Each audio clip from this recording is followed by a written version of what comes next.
Waldo E. Martin, Jr. is the Alexander F. and May T. Morrison Professor of American History and Citizenship at UC Berkeley. His work on African American cultural and intellectual history focuses in particular on the modern African American freedom struggle. His books include Black Against Empire, The History and Politics of the Black Panther Party with Joshua Bloom, Freedom on My Mind, The History of African Americans with Documents with Deborah Gray White and Mia Bay, No Coward Soldiers, Black Cultural Politics in Post-War America, Brown v. Board of Education, A Brief History with Documents, and The Mind of Frederick Douglass. To his left, Vicki Ruiz is a distinguished professor emerita of history and Chicano Latino studies at UC Irvine, where she served as Dean of the School of Humanities. I've actually had to shorten her introduction so we would have time tonight. She has such a distinguished career. She was the first Latina to receive the National Humanities Medal she received from President Obama, is a member of the American Academy of Arts and Sciences, and is a past president of our sibling organization, the AHA. Her books include Cannery Women, Cannery Lives, From Out of the Shadows, Mexican Women in 20th Century America, and as co-author, Created Equal, A History of the United States. She also co-edited the award-winning Latinas in the United States, a historical encyclopedia. My name is TJ Stiles. I am an independent historian living in Berkeley, California. I will never vote on your tenure, so you can stop paying attention to anything I'm saying. However, I will note that 3 of my books have been used as clues on Jeopardy 3 separate times. So, thank you very much.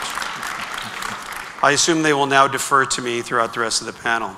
So I just want to allow a little time for introductory remarks, and then hopefully we'll get a conversation going about California and the nation, past and future. Thank you. Vicki, do you want to start? Sure. Get up to the podium. Okay. Or you can do it at the seat. It's up to you. Great. Yeah. Okay. I want you to know, I may be violating the only non-disclosure agreement I've ever signed. Don't worry, it's PG, or G, I should say. In the mid-1990s, I was part of a small group of scholars that was to work on a California-themed attraction. And it was a brainstorming session with those who would be designing the exhibit, as well as those who were going to be funding the theme park. And of this roundtable, we began to generate ideas. What is California? Okay. What is the history? What type of exhibits? What we want a national audience of park goers to embrace, to what we want them to know about the history of California and about the California experience. I will say that the only idea that I made it was in part of the 23-minute California Dreams that played at California Adventures between 2001 and 2009. It has now since been replaced with The Little Mermaid. Now, in 1500, Garcia Rodriguez de Montalvo wrote a very popular novel, and one of its protagonists was Calafia, a black Amazon queen. In 1542, Juan Rodriguez Cabrillo sailed into what is now Point Loma, looked at the land, and called it California. The narrator for California Dreams, representing Calafia, was Whoopi Goldberg. So that was my contribution. Now, so the idea of California, certainly as the idea has always been shrouded in myth, okay? Even since since 1542.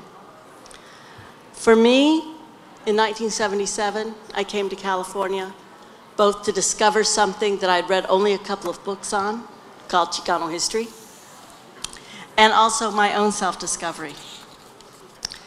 The representations of Calafia certainly took hold during the great Spanish revival of the 1920s and 1930s. And in fact, if you just go across the street to the California Room in the state capitol, you will see a representation of Calafia in what's called California Allegory. And indeed, Calafia, if you look at it, she has a spear in one hand and she has a gyroscope on the other. Violence and innovation has been a binary in the state from the start. Gracias. Okay, you need this. Oh, you have the... Oh, yeah, that's right. I don't need this. Okay. Two moments frame what I want to talk about. And the first moment is when I first came to California as a graduate student in 1973. I was in the graduate student lounge, and one of my colleagues came up to me. He had heard I was from North Carolina, and his first remark to me, well, what is it like to come out from behind the cotton curtain? And my first response was, I didn't know I was behind the cotton curtain. You know, but and then he goes on and on to regale me about the wonders and the marvels of California. And as fate would have it, as of today, I've lived most of my life in California, but I still sort of see myself as a Tar Heel. So that's one way, a point of introduction. I'm a very conflicted Californian. I'm not quite sure. To me, California is just a version of an American experience writ large, and I'll say a little bit more about that. But the other point of departure is the California dream. Being from North Carolina, having lived in Virginia for almost a decade, I don't remember a North Carolina dream. I don't remember a Virginia dream. I was talking to Vicki. Vicki said they ran from Florida. There was no such thing as a Florida dream. So I've been trying to work on what I think about this whole idea of a California dream and why there is something called a California dream. And I think in shorthand, I think it is the apotheosis of the American dream in a lot of ways. And how it gets represented, understood, put forth, and worked out. I'm really one of those kind of people who believe that California is the laboratory for a lot of that. And so what I want to do is to take you to another place, because I do think there are ways of thinking and understanding that I can't represent. So the brother's got, if he's not over there, what happened to the brother? He's Where'd he go? There he is. He's sneaking okay, out. my brother. He's my DJ. Okay, my brother. I'm over there. He's going to play a snippet of something that I think will give you a sense of where I'm coming from. Okay.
There are lots of ways of knowing, being, thinking, and understanding.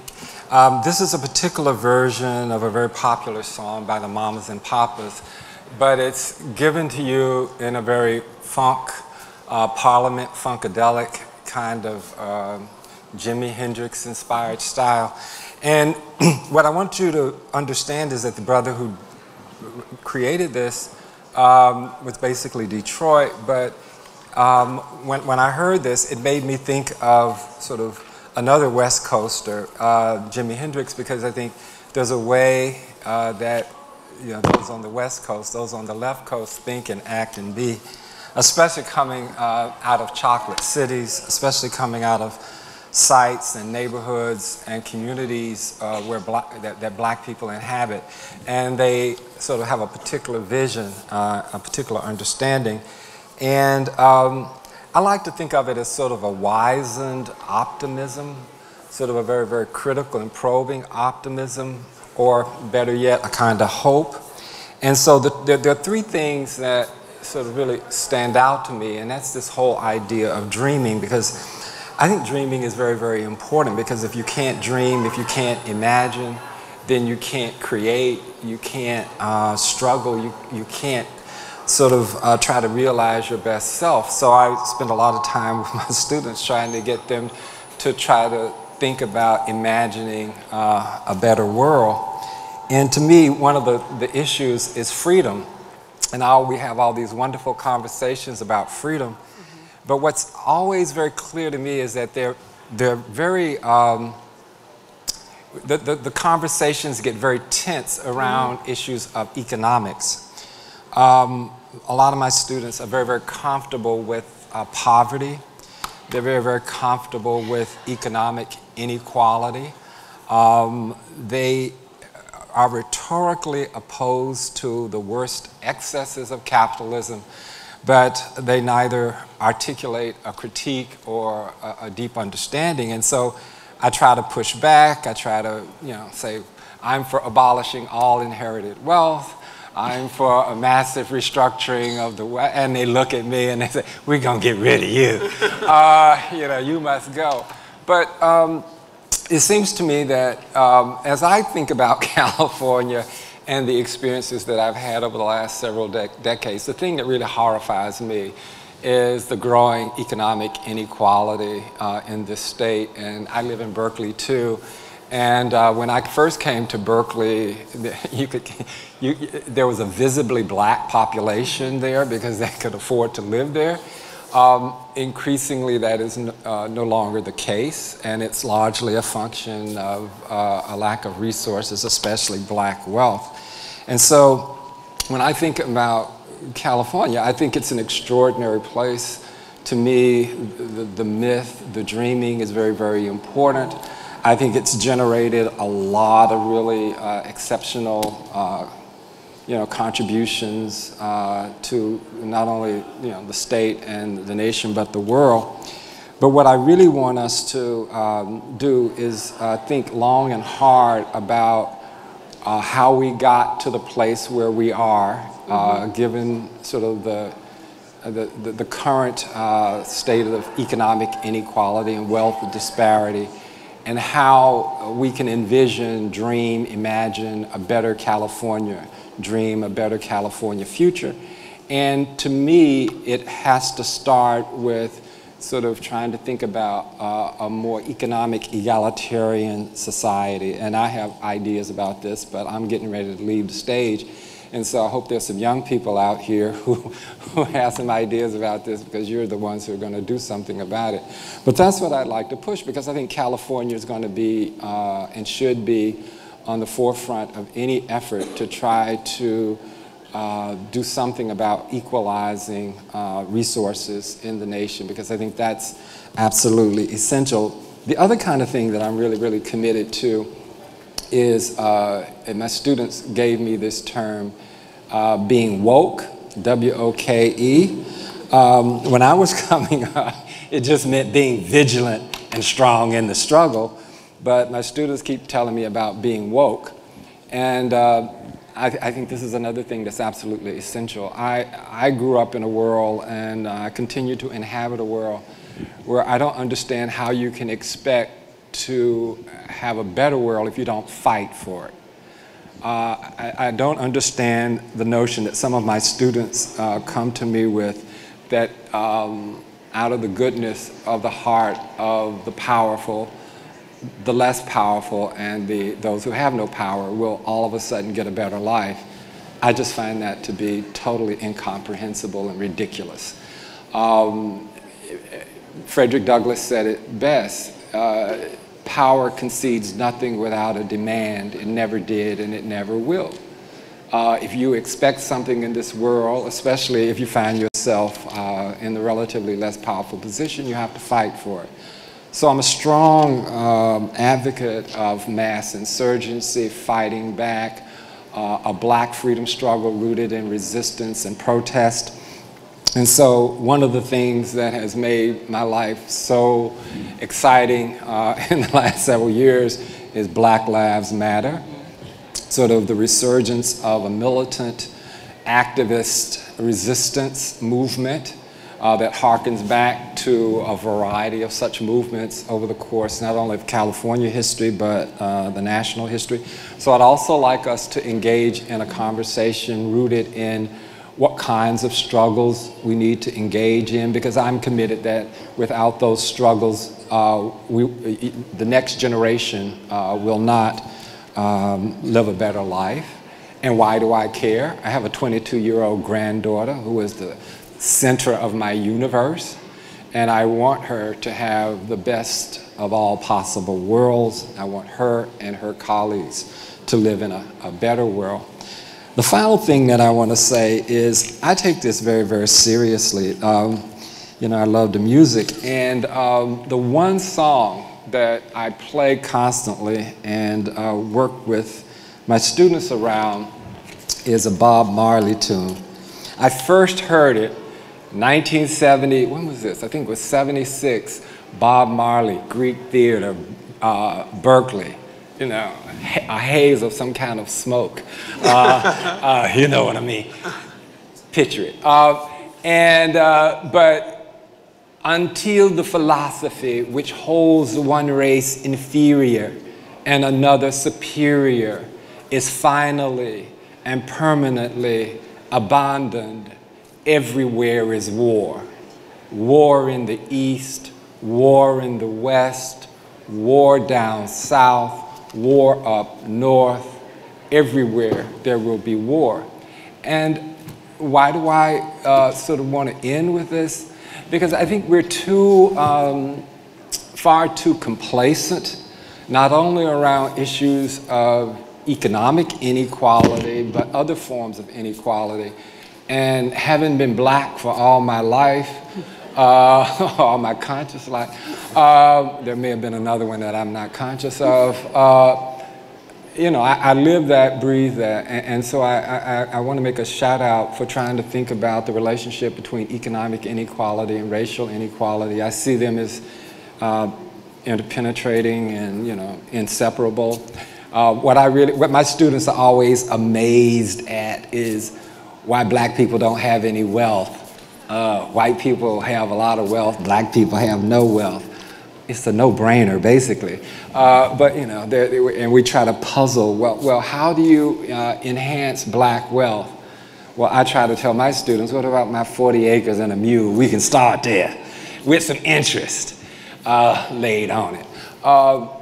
So I just want to end by saying that, to me, the experience of California really came home when I was working with a close friend and colleague on the history of the Black Panther Party, because it really taught me something that I already knew, but that California may be the apotheosis of the California dream, but it's also the apotheosis of the American dream.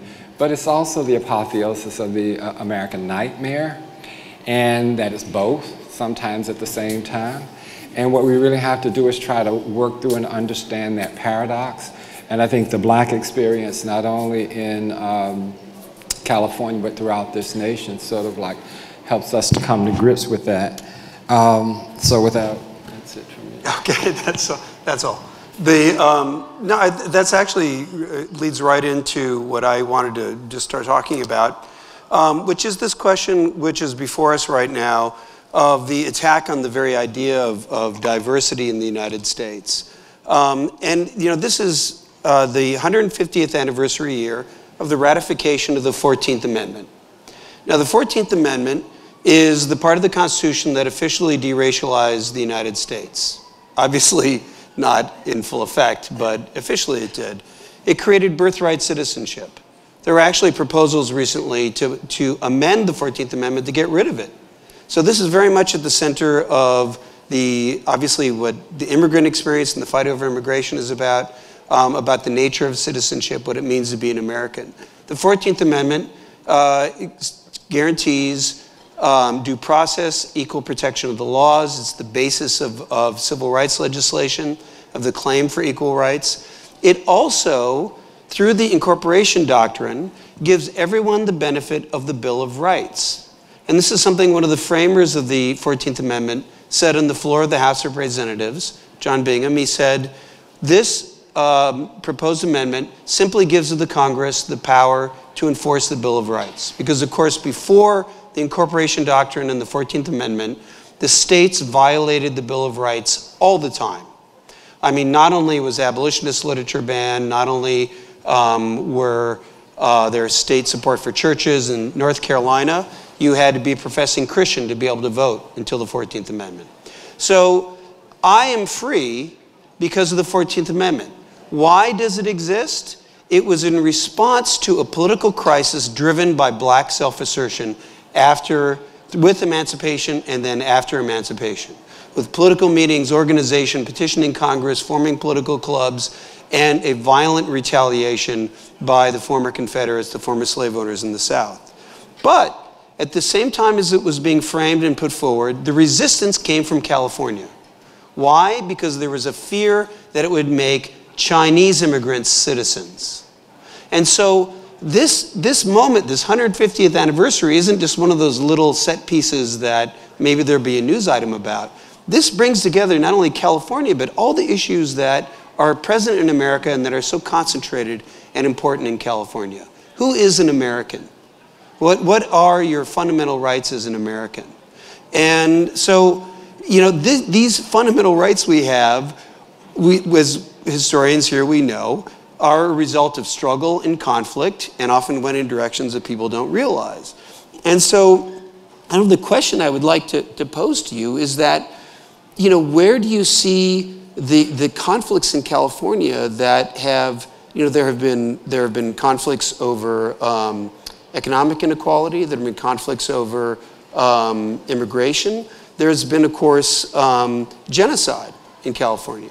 The state of California was founded by the invasion of a place that had been invaded and was marked by the deliberate attempt to annihilate Native people in California. So it is this, and at the same time, it was a place where the black half-brother of future Supreme Court Justice John Marshall Harlan came and made a small fortune by engaging in business, where people were coming from all over the world.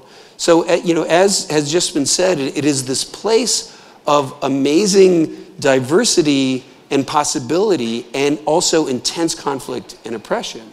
And so I guess, just to kind of throw it back to you, do you see key moments where you think these things have been formative and have influenced California and the country as well? Oh, Vicki, you want to take that? Oh. Yeah, you have to take it.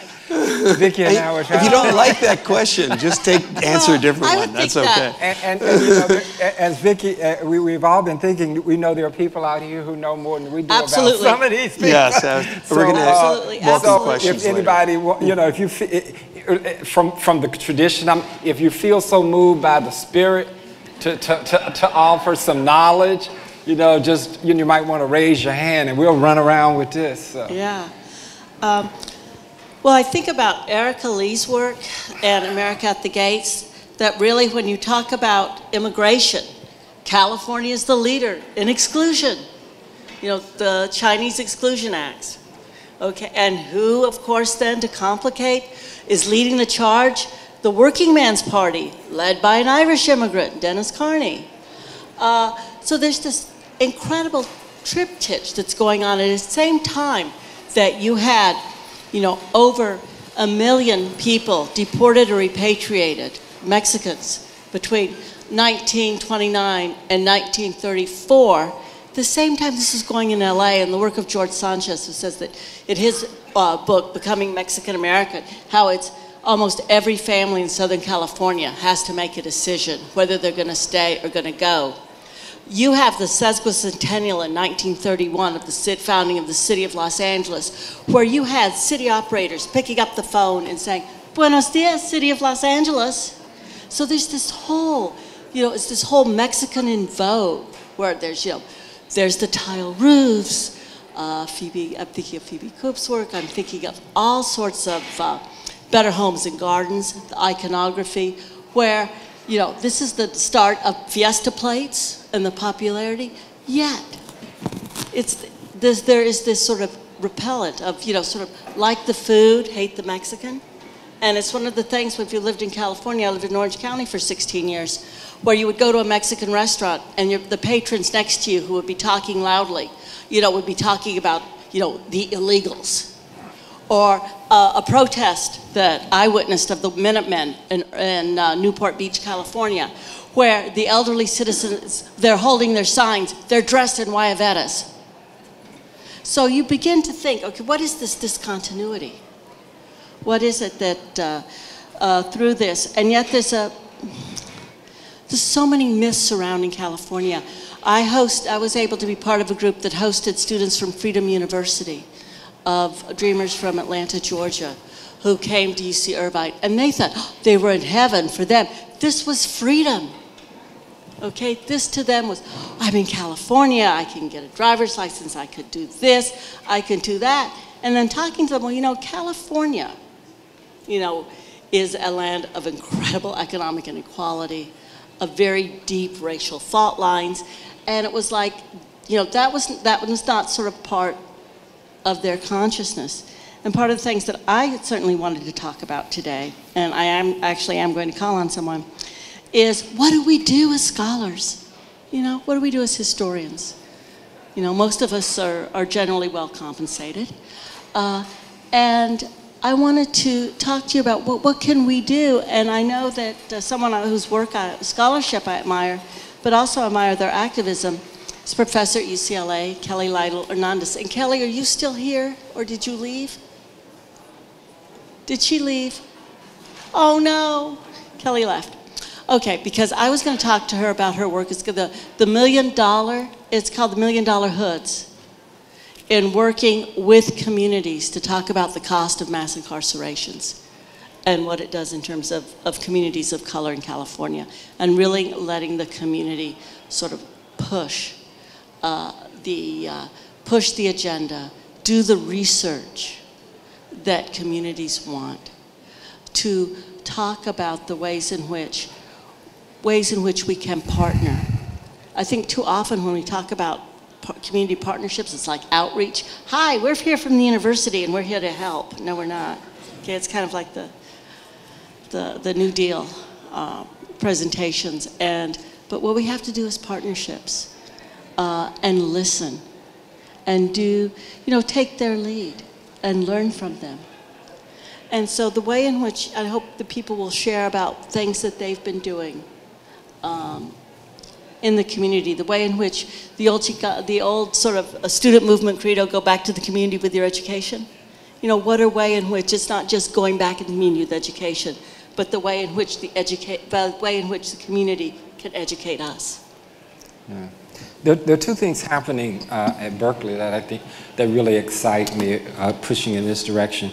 One is a whole issue of engaged scholars, and trying to not only have students and community activists working together to create sort of courses, but to create opportunities and pathways for truly collaborative, interactive work, not missionary work, not Sunday school work.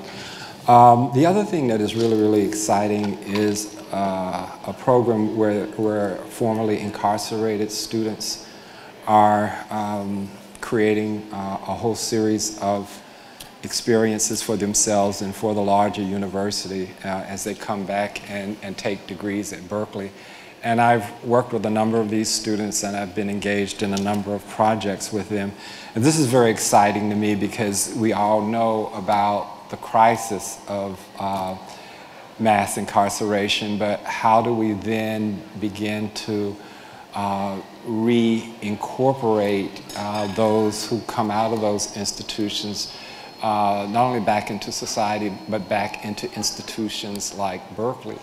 And so there's an increasingly vibrant effort to try to do that, and that's very, very exciting to me.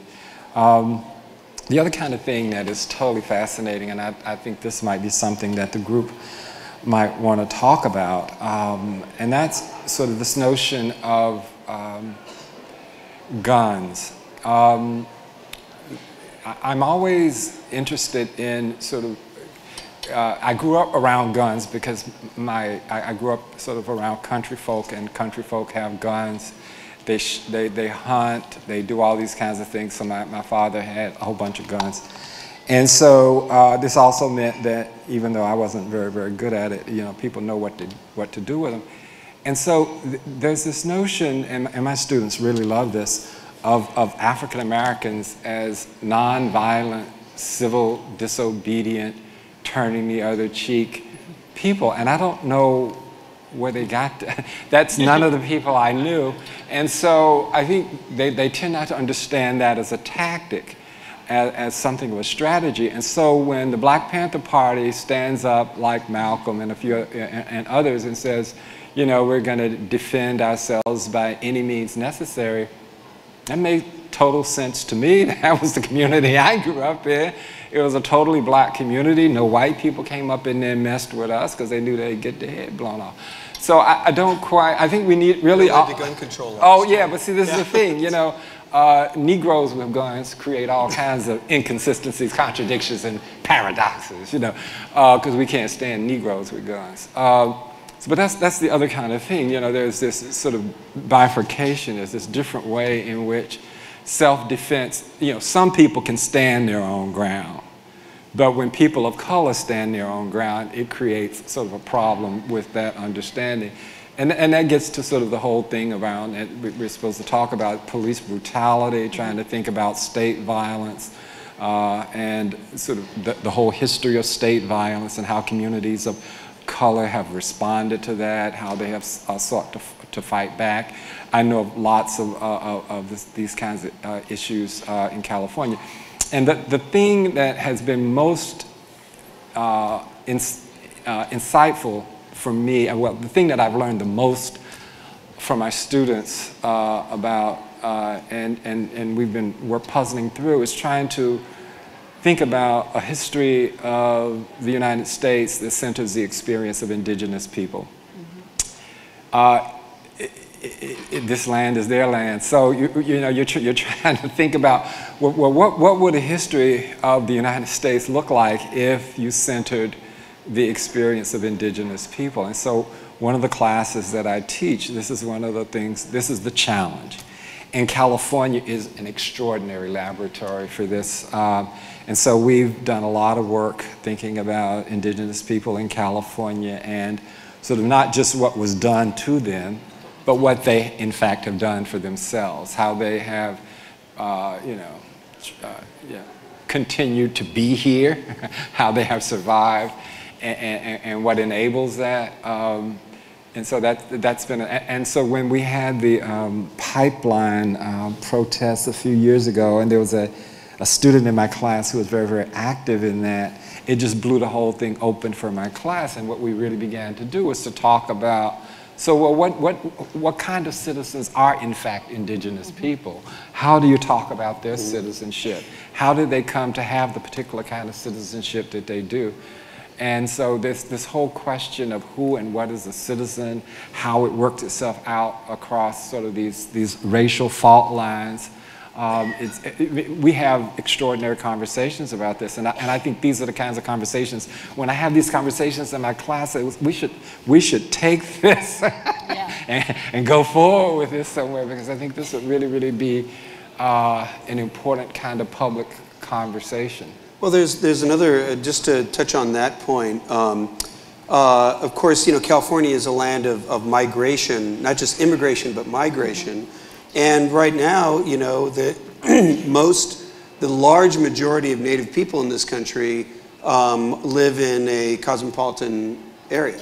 And so Oakland and other urban centers are home to many Native people, many of whom have migrated there. And this is a story that is, runs across many ethnic and racial groups, and intersects so strongly with these questions of class and poverty. And that's something I just wanted to go back to, because there's this fascinating case where since the 1990s, California has gone through some really remarkable transformations. One is this political sea change, where this reminds me, what I'm about to say reminds me of a comment made by a political figure and analyst in California, Dan Schnur, who said, history doesn't repeat itself, it just moves east. Everything starts in California and then the rest of the country. So, in the 1990s... Tell that to New England. Yeah, exactly. We'll get there eventually. Go to Boston. So, in the 1990s, you had this amazing effort, which is now, and I say amazing not in a complimentary way, which is now being repeated on the national stage, to kind of basically jury rig the entire political system so that you maintain white supremacy. With all of the ballot propositions that attacks on affirmative action, English language only, the Prop 187, all of these efforts. And now, and you had Democrats running for cover and hiding behind the nativist and white nationalist viewpoint. And then now, a poll in 2015 found that 75% of Californians think that undocumented immigrants are a good thing for California, and that even something like 53% of Republicans think that.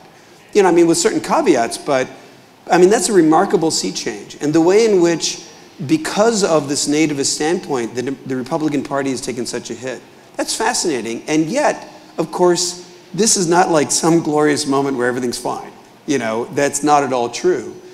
Another thing is, and of course both of you are historians and you've also lived in California through this period, so that's interesting.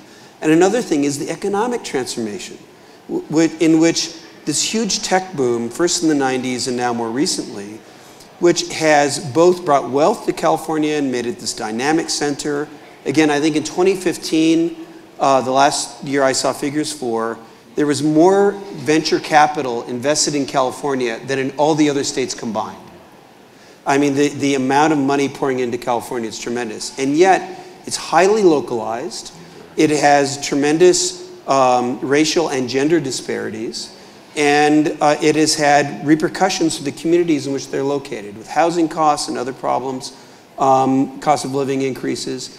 And so, just, take it from there.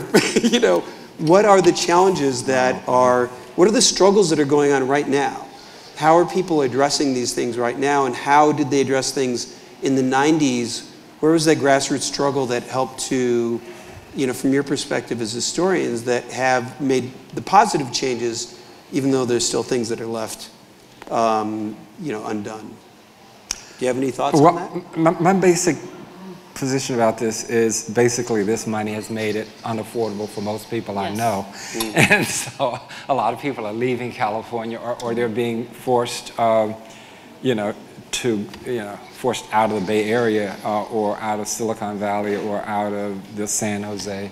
San Francisco. That whole area. So I think that's, I think we need affordable living initiatives in all these cities where they try to make it affordable for ordinary people. And I know these are very, very difficult, but I know there are several in Berkeley, I know there are several in San Francisco, and they face an uphill battle, but it's the struggle that must be. we can't just have cities for rich folks. We have to have cities for a diverse class, as well as ethno-racial and gender and sexuality, sexual identified, So I mean, this is the thing. It really bothers me that these places are becoming less diverse. But I don't. My position about this is I don't. A lot of my students are like an old blues song. They're gonna throw up both of their hands and holler, "What's the use?" I don't think that's the strategy. I think you have to get in there and fight. You have to, if housing is being built, you have to ensure that a certain percentage of the housing will go to low income and moderate income folk. You just have to have that as sort of baseline. And you have to have a civilian board which ensures this. That it's not just some rich person posing as a poor person who then gets the place, and then I've seen that happen, by the way. There are all kinds of things that happen. So to me, I think there are these struggles, and I'm one of these people who thought Occupy was really exciting. I was really sort of hoping it would do more. But that kind of energy, that kind of passion and commitment, I thought was very, very powerful. And the people I knew in Occupy are still doing that kind of work, especially at the local level around affordable housing, around homelessness, and around displaced veterans and doing veterans kind of work. So I think, I think that's where I see the struggle. And I think it's absolutely essential. Do you see an organic connection between more recent movements? And there's groups that have been organizing and fighting for affordable housing. There's Black Lives Matter. There are progressive groups that are very active right now, and slightly earlier the Occupy movement. Do you see an organic connection between that and the era that you've written about, the Black Panther Party, or do you think there's a disconnect? I mean, is there a continual, ongoing organizational connection, or simply a tradition? You don't know? Oh, well, people are always, my sense is that, especially this generation of activists, know a lot more history and are far more connected with the past than a lot of us give them credit for. Josh and I were very gratified that a couple of the people who helped to create Black Lives Matter told us that they were inspired by the example of the party because they were from Oakland. And so it meant a lot to them, and they actually looked at our book and it made a difference in their lives and stuff like that. So when you hear that kind of thing, it's very, very gratifying. But I also think, the older I get, I'm very wary of someone like me trying to tell someone, a younger person, what they should do. Yeah. I knew I bristled at that when I was, and I do think that each generation must make it and make its own way and do its own history. But I find they really, my experience has been there are these kinds of connections that people try to,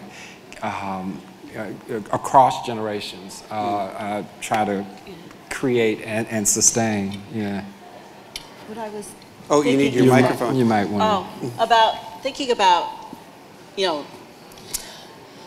Prop 187, and there was this idea that, and I've seen these very simplified analogies, is that, well, California had its 187 moment. The nation is undergoing its 187 moment, and the nation is then going to become more like California. And I'm like, I don't see it. It's one of those, very facile examples of I think that what things are much more, I would say, there's so many, the economic inequality, the us versus them, students who feel that perhaps they would have had opportunities if it had not been for that other student or the nameless, or that there's this, there's a sense of among the young people of either incredible hope like of students that I've worked with, dreamers, and also students who feel that, gee, I've got to get that major. I can't be a history major. I can't be an English major. I gotta be a business major. I've got to do this. I've got to do this. This very instrumental, vocational aspect.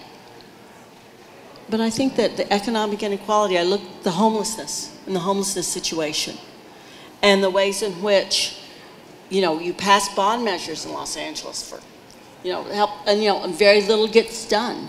What are the ways in which developers are able to do the loopholes so they don't have the affordable housing, and there isn't the accountability, and the way in which the housing market, it's not sustainable. And yet, when they were talking about the gentrification, and there are other scholars, like I'm sure George can talk about, Sanchez, about what's going on in terms of Boyle Heights. You have people who've lived in houses, like in Lincoln Heights and Boyle Heights, who've lived in houses for 30, 40 years, and now finding their rents doubled. Yeah. And the level of recourse that they actually have, is shockingly scant. Yeah. And it has effects in ways that even affect the people who live in the $16 million home in Pacific Heights, where, you know, my last year when we were renting in San Francisco before we got driven out, and we were able to move to Berkeley because of social capital. We bought my father-in-law's house, you know, so we did okay. But my son's preschool teacher was commuting an hour and a half each way because she just could not afford to live anywhere close to San Francisco. And it's making, we have to be honest about how economic development is good. You get wealth in a community, that means you have more tax revenue, that means you can do certain things. But also, you know, the move fast and break things, they've been breaking things in their own community. And this is something that it's going to be very interesting to see moving forward, and heartbreaking to see also how California grapples with this, because there's large parts of the state that are still very agricultural, that are very poor. I mean, California is not a monolith. And we have these highly concentrated areas of great wealth, and yet they're creating such disparities and polarizing the state. And it doesn't mean it's all bad, but it also means this kind of millenarian, Silicon Valley, I call it digital millenarianism, where at its most shallow, when it's bad, it's kind of a snarky, we know better than other people attitude. But you see a broad way in which digital companies in the digital landscape, which are concentrated in the West Coast and especially in the Bay Area, are transforming the state down to the local level. And it will be interesting to see how the reaction takes place, because the political reaction is already building. Yeah. And it's interesting because you can see some of it on the conservative side. Donald Trump is just mad at Amazon because Jeff Bezos owns the Washington Post. But he knows that he's tapping into something bigger, which is often the case with a populist leader. It doesn't matter what they really believe. They have no philosophy. They're just latching on to something that serves them. And we see that a lot, what's going on now. Do you want to open it up? I'm sorry? I'm ready to open it up. Okay. Well, let's, I just want to do a couple things. I'm sorry? You want to read this? Do this? Yeah, exactly. We're going to take some questions, and so you better prepare some questions. But I just wanted to take a couple of minutes more to just talk about the fact that we're very conscious, the OAH and the panelists and myself, very conscious of the fact that we're in Sacramento at a very serious time in the aftermath of Stephon Clark's death and his shooting death by the police in Sacramento. First of all, I just want to repeat what Ed Ayers, the president of the OAH, mentioned in an email that went out, and it's available on our association website. There's two places that we can suggest where you can donate if you'd like to respond that way. Those wishing to support Mr. Clark's family, especially his young sons, should know that there's a fund that's being established by the Sacramento Kings. At this moment, I don't have a link to give you, but please pay attention for that. Second, there's the Build Black initiative, which is a coalition of activists, nonprofits, legal support teams, youth advocates, faith leaders, police accountability and policy experts, and Sacramento community leaders who are in the fight for equity, focusing on 4 areas: uplifting Black youth voices, health equity and access, justice and policing in Black communities, investment in Black neighborhoods and businesses. That's another place where you can donate to have an impact. And then also the organization is facilitating donations by publishers of books on pertinent topics to local libraries. The 2018 Book Bridge partner is California State University Sacramento Library, which is partnering with the Sacramento Public Library. And it's having an event coming up in June, I believe, called Let's Talk About Guns. You know, we just want to express our sympathy and our solidarity with the family and with the community that's going through so much right now, and just express our sensitivity to the fact that we're here at such a sensitive time. And you know, this is a huge topic, and if you do have any thoughts you'd like to express on it, that's fine. If not, that's okay too. But you know, this question of police shootings is so often the young Black men who've been shot by police, the most recent case being Stephen Clark, unarmed youth and individuals. And it's so often put forward as a criminal justice issue, when I think that as historians we see it as much more broadly embedded in a whole set of issues in the community and in government and historical inequities that, you know, I think, again, you know, this is something that as historians, you know, providing that perspective, I think, can be very, very important. Yeah, I want to say 2 things. One is I'm really increasingly an advocate of something that I've believed in a long time, and that's civilian review boards and commissions of police that have real authority, that don't just sort of rubber stamp whatever these police commissions do. I know there's a movement afoot in Berkeley to really get one with some teeth in it, but I just don't, I mean, to me, these body cams where people are taking pictures and these pictures are supposed to somehow give us the kind of insight into this situation that's going to give us justice. I think the only way you're really going to sort of get some kind of move towards some kind of justice is to have civilian civilian commissions which oversee police and their activities. I just don't think that police have shown that they can really police themselves very well, especially around these kinds of issues.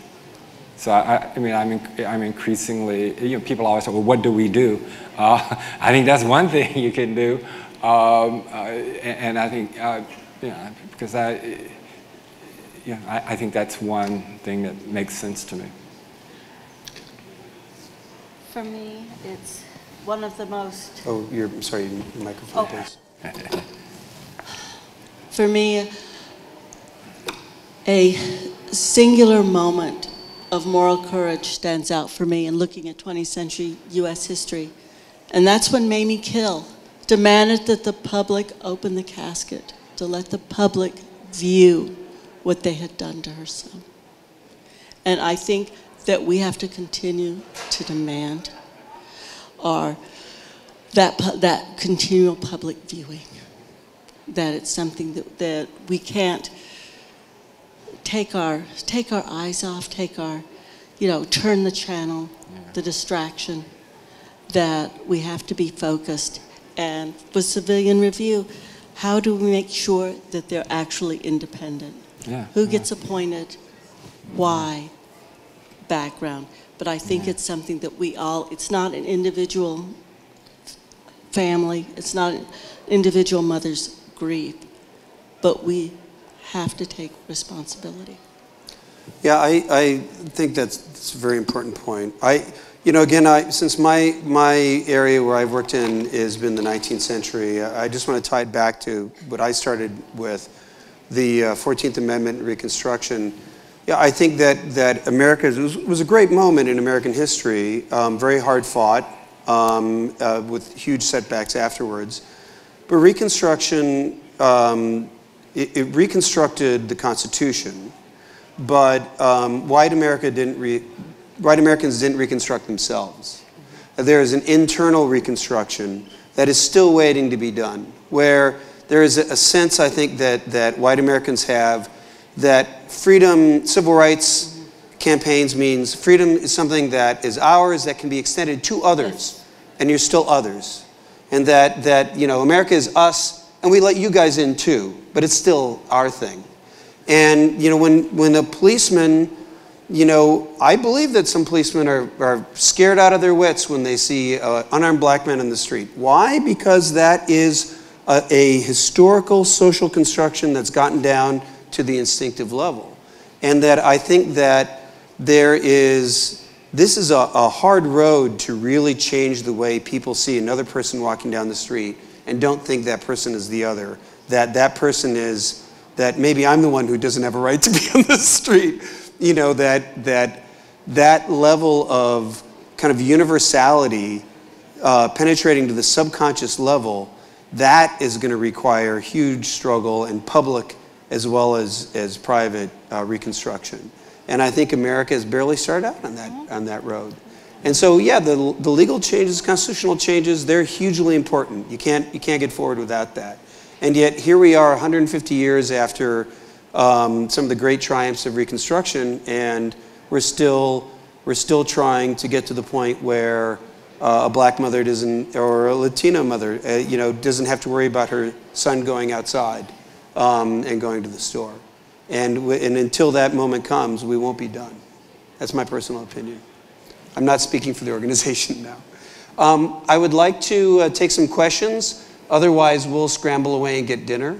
So, and if you have thoughts too, if you would like to just simply vent.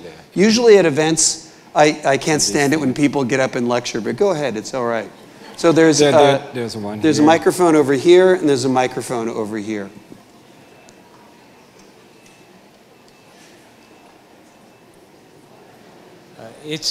I lived in California about a dozen years ago, left a dozen years ago, and I'm wondering about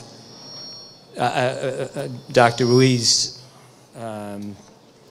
began to enter into the discussion of higher education. What is the evolution of public higher education here in California? How does it reflect the larger trends or go against the larger trends?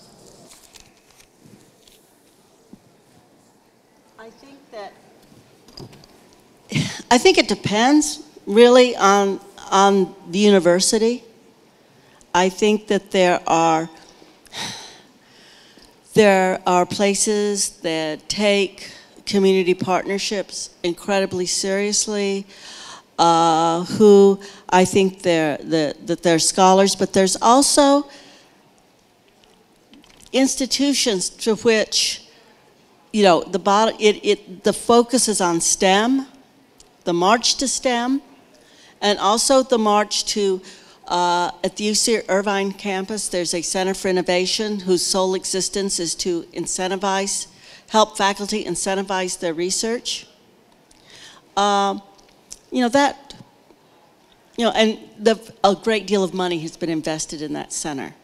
And the ways in which I think that we all have, you know, in terms of being involved, I have seen that trend in the 16 years I was at Irvine, in terms of the, what they're calling venture philanthropy, is what one donor told me when I was dean. Yes, I want to make sure that, you know, that it's just I'm giving the money, but I want to make sure, you know, what's my deliverable? You know, it was like learning a whole new language of terms when I was dean, of this sort of fundraising. And I think that, but I think they're also the individual scholars. Imagining America, to me, I take great, just incredible pride in all the work that's being done on a national level by my colleagues in Imagining America, in terms of really, holding the university accountable, leveraging a university resources. And there's so many people here in the room, like I've called out before, like George Sanchez, in terms of the type of important community work that extends not just to going and doing tutoring after school, or what we've called, sort of a charity model, but the idea for me, it's about community accountability. The big thing that I would add is that the language I would use is that Berkeley is increasingly privatizing, and I don't think that's going to change. I think that's the wave of the future, and I think it's a lot as Vicki described it. And so I think if you really want a different kind of public institution, I think people are going to have to fight for that. But I really see the privatization of the public university as a horse that's already out of the barn, and I don't know how you're going to put that horse back in that barn. Yeah, I actually want to give one anecdote about that. I'm not going to name the school where it took place, but I talked to the dean of a school within one of the university campuses, UC campuses, who wanted to recruit me to start a nonfiction MFA program. But why? Not because I was so great, but in order to set up a money-making program, because the university only provided something like less than half of the budget. And that dean's job was to come up with programs that would bring in money to simply cover the budget so they could have classes in their main subject. And that's University of California. And that's when you get donors asking for deliverables. That's when you get programs that don't necessarily serve a pedagogical need or a scholarly need, but are there to make money. So, so I turned them down. I didn't want to become an administrator, an entrepreneur. I think you want to say. In honor of the 150th anniversary of the ratification of the 14th Amendment, could you please address the hijacking of the 14th Amendment in the behest of corporate personhood that has led us to Citizens United? Thank you. Sure. This actually started in California.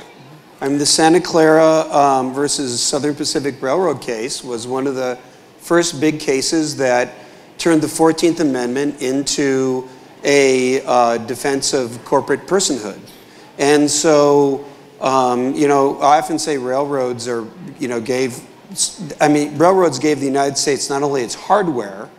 Fun fact, railroads still carry 40% of the freight in America, but they gave us the software, our corporate system, our financial system, even the national banking system was set up because on rail you could transport money before we had a Federal Reserve Bank, and they gave us this whole legal system in which corporate personhood is such a thing. And there's a recent book that came out that's gotten a lot of press where he talks about this. Of course, a lot of historians are very aware of this, about how thanks to Roscoe Conkling of New York, that he helped to persuade the court that it was the intention to defend corporations, which at the time I find quite shocking, because as the slogan was, how can the state create an entity that thereafter cannot control?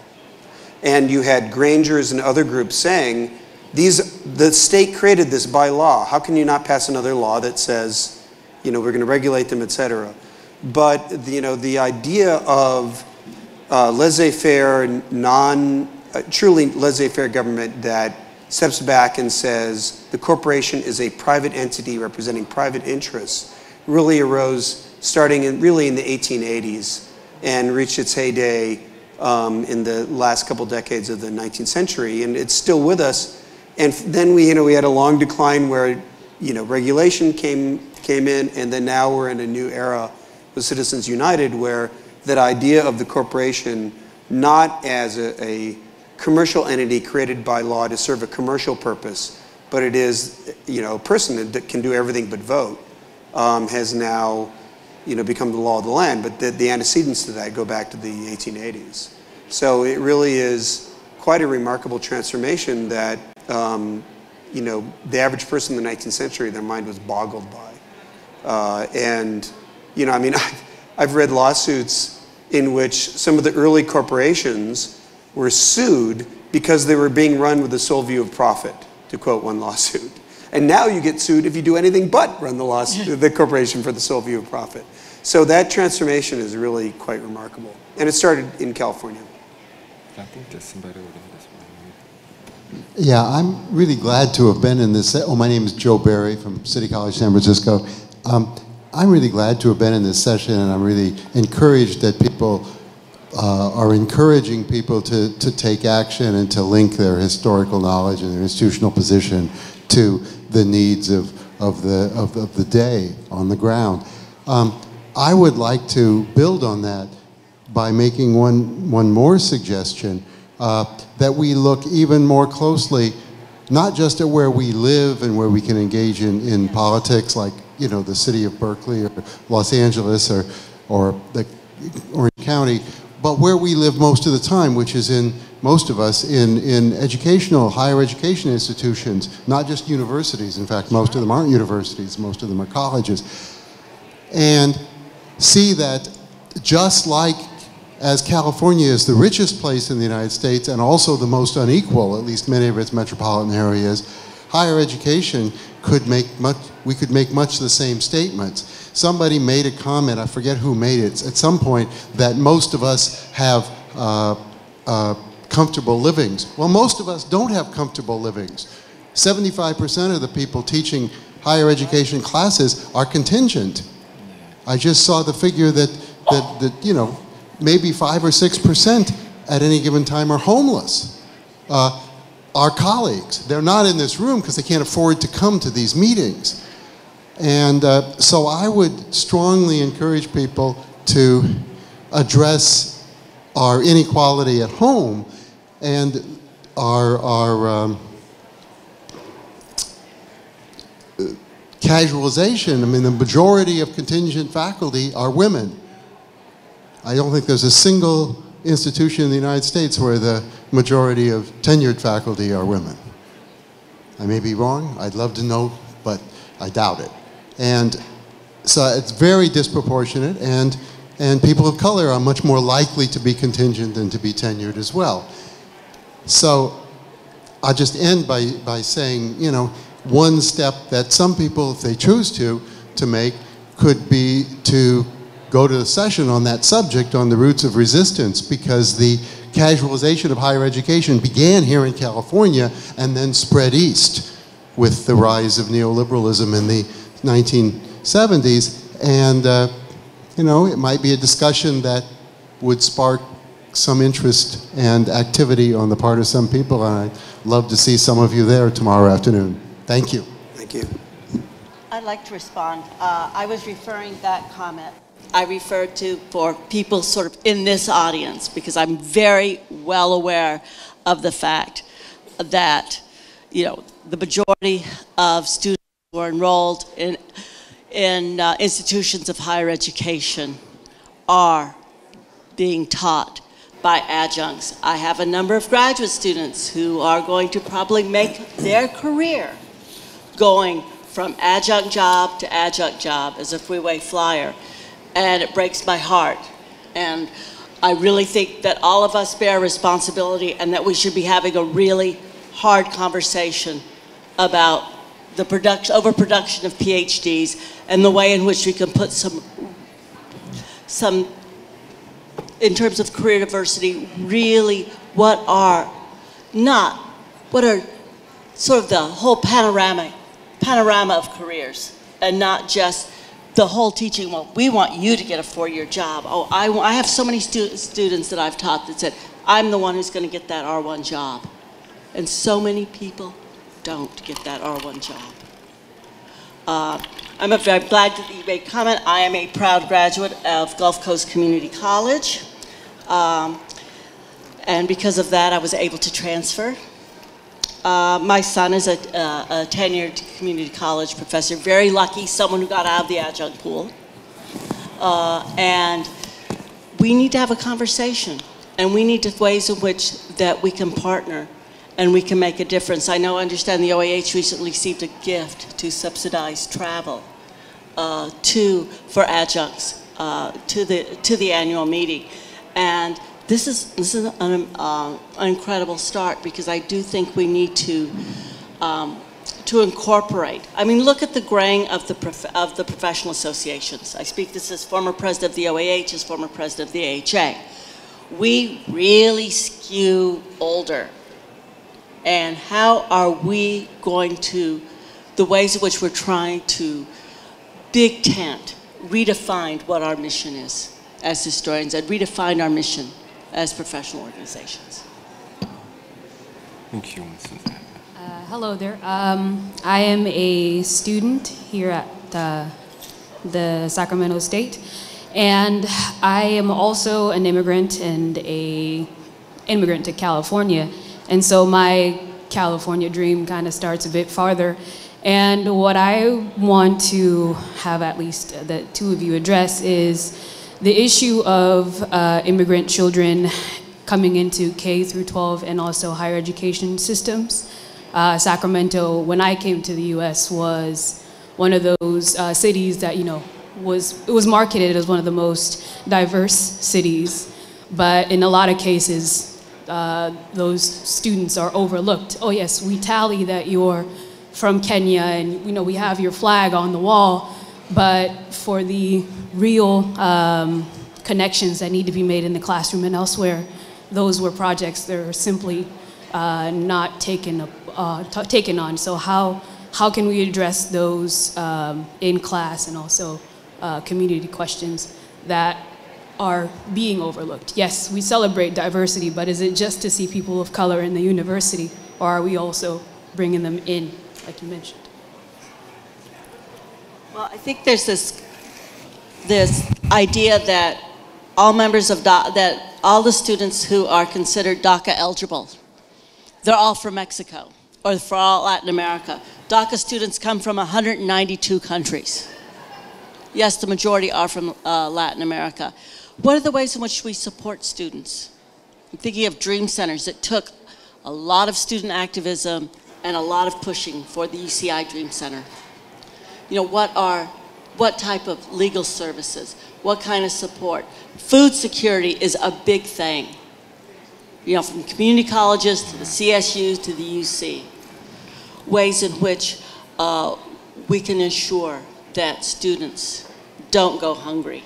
And first generation students of color, immigrants, are much more prone to this food insecurity. And the ways in which that the food pantries, for example, at Irvine, I'll just give you an example.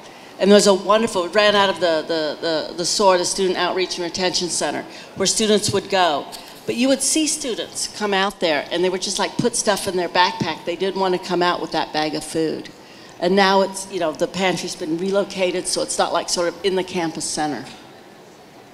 Ways in which, what do we know? For example, if ICE comes to our classroom, do we know what we can do? First thing we do is we say, oh, well, one would like to see a warrant, and also you need to be at UCI, you have to be in the company of a local law enforcement officer on campus. What are the ways? How can we educate ourselves to be allies? I just want to throw out two things. One,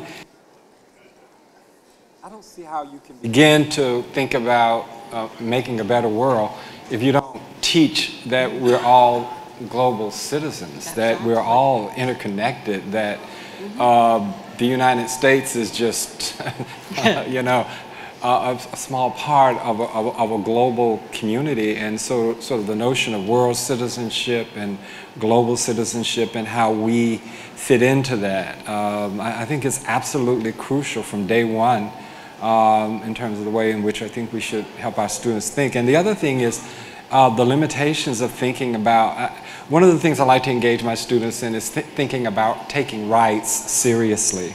What are civil rights? What's the difference between civil rights and human rights?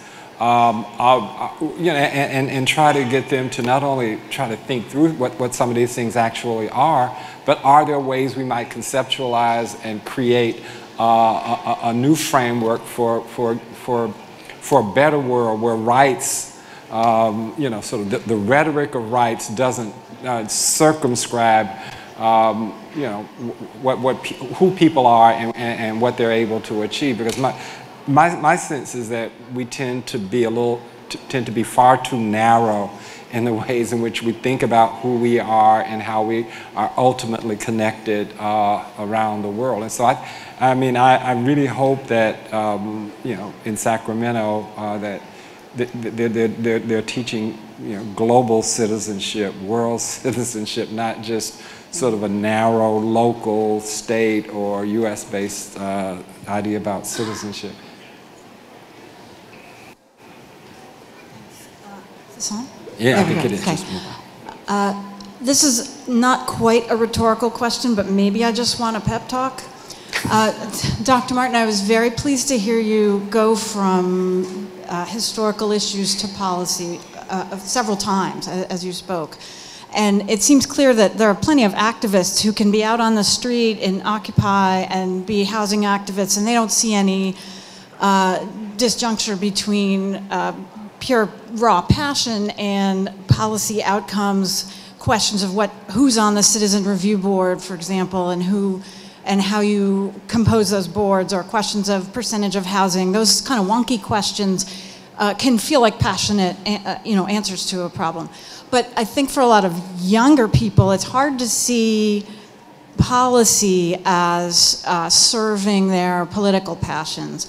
So my question is, as historians who teach younger people, undergraduates and K-12 students in particular, what is the responsibility of historians to teach about outcomes in policy, or should we leave that to the political scientists, particularly in a cultural atmosphere where the right is making a lot of political currency out of blaming academics and teachers for being too far on the left and indoctrinating students toward the left. So how can we navigate between students being a little bit young to understand about policy and yet being blamed already for doing too much in that direction by the right?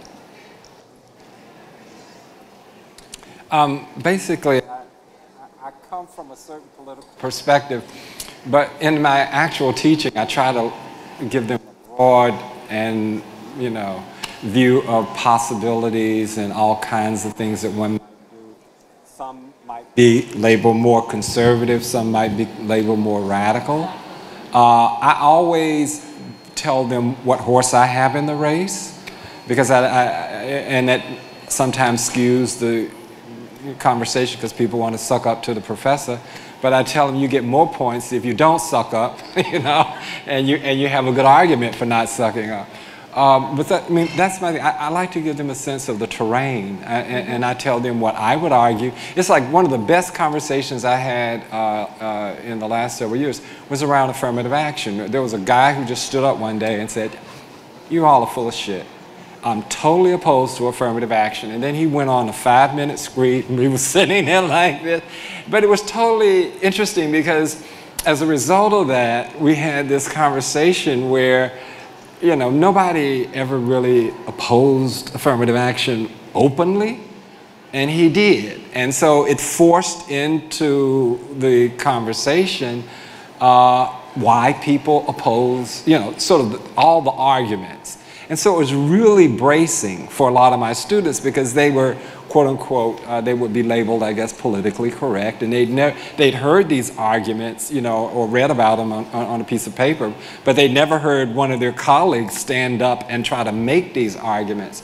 And so we had sort of a series of debates. We created a series of debates around a whole range of issues associated with affirmative action. And it was totally bracing, and it totally came out of sort of a student-driven moment where this guy was really frustrated with what he thought was just this chorus of amens around affirmative action that he really didn't agree with. But so my basic thing is that I still see what we do as trying to present sort of a range of alternatives, a range of possibilities, you know, and trying to suggest what we think, you know, because I think you need to be honest. But, you know, I don't try to tell people what to think. I just try to, you know, give them a space, and I try to create a safe space for the articulation. And I always say that, you know, if you come in here and you really don't agree, I hope you can stand up and say that. And I've had a number of students to get up and do that, really challenge me and really challenge some of their colleagues. And those, to me, have been some of the most, have been real teachable moments, not only for me, but for the class. Well, that's one thing in terms of doing is presenting an array of perspectives, you know, array of readings, have people sort of draw their own conclusions. I tell students, you can disagree with me 180, I don't, you know, but you got to make the argument. Yeah. You have to make the argument. But in the courses that I've taught, there's always an assumption of who I am and what my politics are. I had when I was a young professor at UC Davis, I did this whole big lecture in the U.S. History survey on Cesar Chavez and the United Farm Workers, okay? Got student evaluations. You are, you know, you're political, you're biased, you're too liberal, you have an agenda. We shouldn't, you know, there should have been more diplomatic history and less social history, less on women, less on what they call minorities, And then I had a colleague, Michael Smith, who I went in and gave that very same lecture in his survey. Oh, his evaluation, oh, he's so cool. You know, there's this lecture on Cesar Chavez and the United Farm Workers, and I learned a lot, and I thought, oh, you know, to me that was just, you know, it's not good. You know, that's something I had absolutely no control what to do. Yeah, I just want to mention a couple of things. I don't teach, which can be a blessing, but in writing history, I think it's important to I often go into a project, you know, and I have moral questions, and I have a clear viewpoint and my own sense of right and wrong, and yet, even when I think people are completely abysmal, my attitude can't be, when I'm writing about historical subjects, one of scorn, because I need to understand them and their world. And so, for example, you know, and my last book was about one of the most toxic figures in American history, which is George Armstrong Custer. And, you know, he's thought of as, you know, just slightly to the left of Adolf Hitler by many people. And yet what was interesting is that the reasons why he was controversial in his own time are totally different from the ones that we carry in, you know, from the kind of general culture that surrounds and where he's placed in the culture today. And then also you find, looking at that topic, that people who are in the most progressive side of the political ledger, who accomplished some of the greatest things that I mentioned earlier in Reconstruction, the same Congress that passes the Ku Klux Klan Act and puts the federal government in the business of actually prosecuting civil rights violations, passed a law saying, you know, ending recognition of Native sovereignty and ending treaties with Native people, because the same political philosophy of universal rights justified eradicating that separate sovereignty and that separate world system in which they operated. And so, if I go in with an agenda, you know, there are things about him that actually you could understand why people at the time admired him, if you're not scorning. And then you also understand why he was complex and contradictory and offensive to people at the time, because I let go of my agenda and I see theirs and I perceive it. So, you know, history can be perceived honestly and without giving up your own moral viewpoints, and, you know, by, you know, just being honest and being willing to be proved wrong by your own assumptions. And you go into it with that attitude, and, you know, you're not taking a fake moral position and pretending not to have a view, but you're being scholarly. You know, you're being rigorous, and then a lot of things emerge when you try to do that, I think. Thanks, I appreciate that. I'm interested in a couple of different things, and one is just creating a space where a student could get up and challenge you like that. And then the other is actually talking about policy. Because I think that the idea that policy matters is easy to forget when you're 18 or when you're 16 or, you know, thanks. Thank you.